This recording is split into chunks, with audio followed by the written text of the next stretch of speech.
그리스도 예수의 종 바울과 디모데는 그리스도 예수 안에서 빌립보에 사는 모든 성도와 또한 감독들과 집사들에게 편지하노니 하나님 우리 아버지와 주 예수 그리스도로부터 은혜와 평강이 너희에게 있을지어다. 내가 너희를 생각할 때마다 나의 하나님께 감사하며 간구할 때마다 너희 무리를 위하여 기쁨으로 항상 간구함은 너희가 첫날부터 이제까지 복음을 위한 일에 참여하고 있기 때문이라. 너희 안에서 착한 일을 시작하시니가 그리스도 예수의 날까지 이루실 줄을 우리는 확신하노라. 내가 너희 무리를 위하여 이와 같이 생각하는 것이 마땅하니 이는 너희가 내 마음에 있음이며 나의 맹인과 복음을 변명함과 확정함에 너희가 다 나와 함께 은혜에 참여한 자가 됨이라. 내가 예수 그리스도의 심장으로 너희 무리를 얼마나 사모하는지 하나님이 내 증인이시니라. 내가 기도하노라. 너희 사랑을 지식과 모든 총명으로 점점 더 풍성하게 하사 너희로 지극히 선한 것을 분별하며 또 진실하여 허물 없이 그리스도의 날까지 이르고 예수 그리스도로 말미암아 의의 열매가 가득하여 하나님의 영광과 찬송이 되기를 원하노라. 아멘. 오늘은 빌립보서 1장 말씀을 가지고 감사와 기도라고 하는 제목으로 묵상 나눔하도록 하겠습니다. 빌립보서는 사도 바울이 로마 감옥에서 빌립보 교인들에게 쓴 편지입니다. 그가 로마에 온 것은 로마에 복음을 전하기 위함이었는데요. 그런데 지금 그는 감옥에 갇히고 말았습니다. 그는 이제 아무것도 할 수가 없었어요. 기약 없이 감옥에 갇히는 신세가 되었습니다.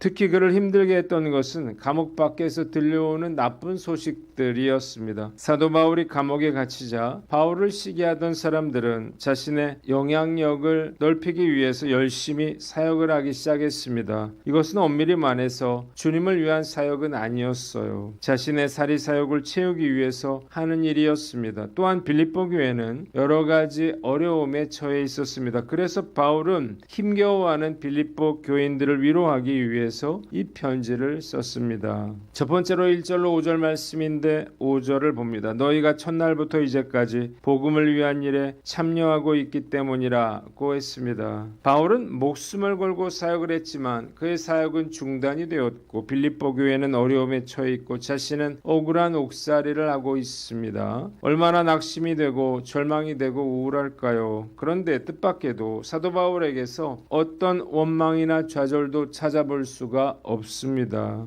그는 빌립보 교인들에게 너희를 생각할 때마다 하나님께 감사하며 기쁨으로 항상 간구한다고 말합니다. 오히려 감옥에 갇힌 그가 믿음이 연약한 빌립보 교인들을 위로하고 격려하고 있어요. 그의 마음은 지금 감사와 기쁨으로 가득 차 있습니다. 어떻게 바울이 이럴 수가 있었을까요? 그들이 복음을 받은 첫날부터 복음을 위한 일에 참여하고 있었기 때문입니다. 빌립보 교회는 바울이 제2차 전도 여행 당시에 세운 교회예요. 빌립보 교회는 바울이 빌립보에 복음을 전하여 교회를 처음 세울 그때부터 바울이 옥중에 갇혀 있는 지금까지 한결같은 모습으로 바울을 도와왔습니다. 뿐만 아니라 빌립보 교인들은 에바브로디도를 로마로 파송하여 바울을 수종들게 해 주었습니다. 그들은 변함없이 바울의 선교 동반자가 되어 주었습니다. 이로 인해서 바울은 감사하고 기뻐하고 있는 것입니다. 본문이 우리에게 주는 교훈이 있는데 기쁨과 감사로 동역하라는 것입니다. 말씀을 묵상하면서 우리 성도들에 대한 감사의 마음을 하나님께 고백하게 됩니다. 작은 교회지만 우리 성도들은 충성되게 저의 목회 사역에 협력을 해주었습니다. 지난 19년 동안 매주 노방전도, 관계전도, 도서관 사역을 해왔고 1년에 2번씩 전도 집회를 했습니다. 잘했느냐 못했느냐를 떠나서 이런 사역들을 19년째 지속해오고 있다고 하는 것은 대단한 일이라고 생각을 합니다. 우리는 지금까지 정말 힘에 버겁도록 복음 전파의 사역을 감당을 해왔어요. 저는 하나님께서 크게 기뻐하실 것이라고 믿습니다. 이런 믿음의 동역자들을 허락해 주신 하나님께 감사드리고 앞으로도 우리 성도들과 함께 서로 사랑하며 기쁨과 감사함으로 동역할 수 있기를 간절히 기도합니다. 두 번째 6절인데 너희 안에서 착한 일을 시작하시니가 그리스도 예수의 날까지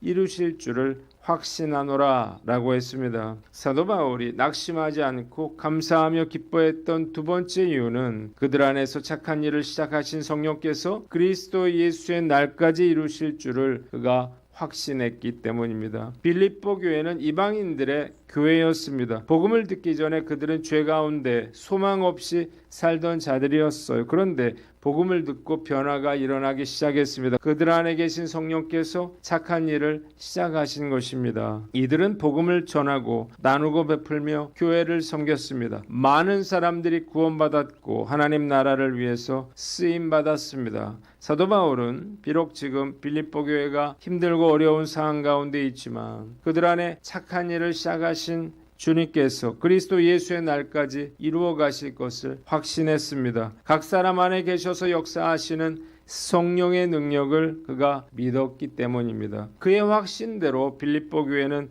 모든 어려움을 이겨내고 주님께서 맡겨주신 사역들을 감당하게 됩니다. 본문이 우리에게 주는 교훈이 있는데 당당하게 끝까지 사명을 감당하라는 것입니다. 사도 바울의 믿음이 참 대단하다는 생각이 듭니다. 자신은 옥에 갇혀 있고 빌립보 교회는 어려움 속에 있어요. 그럼에도 그는 당당합니다. 이유가 무엇일까요? 그 안에서 착한 일을 시작하신 성령께서 얼마나 놀라운 일을 이루어 오셨는지를 그가 잘 알고 있었기 때문입니다. 사도 바울이 어떤 사람이었나요? 예수 믿는 자들을 핍박하고 죽이는 자였습니다. 이런 그에게 성령께서 착한 일을 시작하셨고 지금까지 놀라운 역사를 이루어 주셨는데 이것은 그의 능력으로 된 것이 아니었습니다. 그래서 그는 빌립보 교인들도 자신처럼 고난과 핍박을 이겨낼 것이라 확신한 것입니다. 지금까지 제가 목회를 해오면서 낙심될 때가 참 많았습니다. 하나님의 인재를 세운다고 하는 비전을 가지고 목회를 해왔는데 생각대로 되지 않을 때가 너무나 많이 있었습니다. 정성을 쏟았지만 좀처럼 변화되지 않는 성도들을 보면서 실망했고 변화됐다가도 다시 과거의 모습으로 되돌아가는 것을 보면서 낙심할 때도 있었습니다. 이럴 땐 스스로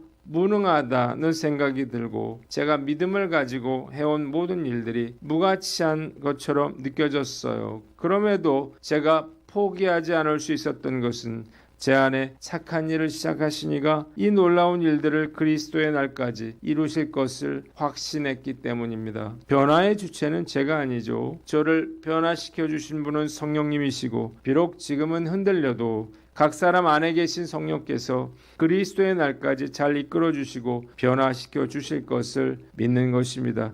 이 확고한 믿음이 있어야만 낙심하지 않게 되고 스스로가 쓸모없다는 생각에서 벗어날 수가 있게 되는 것입니다. 열등감도 극복할 수 있습니다. 서울의 어느 큰 교회에 출석하는 자매님의 이야기가 생각이 나요. 이분의 최대 고민은 열등감이었습니다. 이분을 늘 괴롭게 한 것은 학력이었는데요. 고졸 출신인데 그 점이 늘 자신의 열등감으로 작용했다 그래요. 왜냐하면 남편이 대학원까지 나왔기 때문이에요. 게다가 같이 신앙생활하는 자매들도 다 모두 좋은 대학을 나온 여자들 뿐이었습니다. 그런데 사람들이 자기 남편이 대학원을 나왔으니 자기도 올해 좋은 대학을 나왔는 줄로 생각하더라는 거예요. 그래서 늘 이 자매님이 괴로웠습니다. 혹시 어느 대학 나왔어요? 이런 질문을 받을까봐 두려웠던 거예요. 고민 중에 이 자매님이 어느 날 기도하다가 문제가 해결됐다고 했습니다. 주님, 주위 사람들은 모두 다 대학 나오고 대학원 나오고 남편도 대학원 나왔는데 왜 저만 고졸입니까? 이게 뭡니까? 이렇게 불평하면서 한창 따지면서 기도하는데 주님이 이렇게 말씀하셨습니다. 얘야, 나도 대학 안 나왔다. 이 주님의 음성을 듣고 그녀의 열등감이 확 치료됐고 그 이후로는 당당하게 교회 생활을 열심히 할 수 있었다고 간증을 했습니다. 사역이 힘들 때마다 낙심이 되고요. 마음에 열등감이 일어날 수 있습니다. 그러면 기쁨과 감사보다는 원망과 불평이 생깁니다. 이런 때일수록 우리 안에 오셔서 착한 일을 시작하신 성령께서 그리스도의 날까지 함께 하시며 놀라운 일을 이루어 주실 줄을 믿어야 하는 것입니다. 사도 바울은 이러한 확고한 믿음이 있었기에 감옥에서도 감사와 믿음을 잃지 않고 당당할 수가 있었어요. 어떤 일을 만나더라도 결코 기죽지 않고 더욱 성령을 의지함으로 고난 중에도 당당하게 저에게 맡겨주신 사명을 감당해 나갈 것을 다짐해 봅니다. 마지막으로 7절로 11절인데 10절을 봅니다. 진실하여 허물 없이 그리스도의 날까지 이르고 그랬습니다. 바울은 자신이 빌립보 교인들을 이렇게까지 생각하는 것이 마땅하다고 말합니다. 그가 갇혀 있을 때나 복음을 변호하고 확증할 때 빌립보 교회 성도들이 그와 함께 은혜에 동참한 사람들이기 때문입니다. 그는 자신이 예수 그리스도의 심장으로 빌립보 교회 성도들을 얼마나 사랑하시는지를 하나님이 증언해 주신다고 말합니다. 9절 그는 그들의 사랑이 지식과 총명으로 더욱 풍성하게 되어서 지극히 선한 것을 분별하며 또 진실하여 허물 없이 그리스도의 날까지 이르고 예수 그리스도로 말미암아 의의 열매가 가득하여 하나님의 영광과 찬송이 되기를 원한다고 기도했습니다. 본문이 우리에게 주는 교훈이 있는데 흠없이 순결하라는 것입니다. 한 점 흠없이 진실하고 순결하기를 기도한 바울의 기도가 큰 도전이 됩니다. 어떤 것보다 하나님의 자녀로서 또 목회자로서 중요한 덕목이기 때문입니다. 똑똑한 분들도 많고 큰 업적을 남긴 분들도 많아요. 그러나 진실하고 거룩하게 살아가는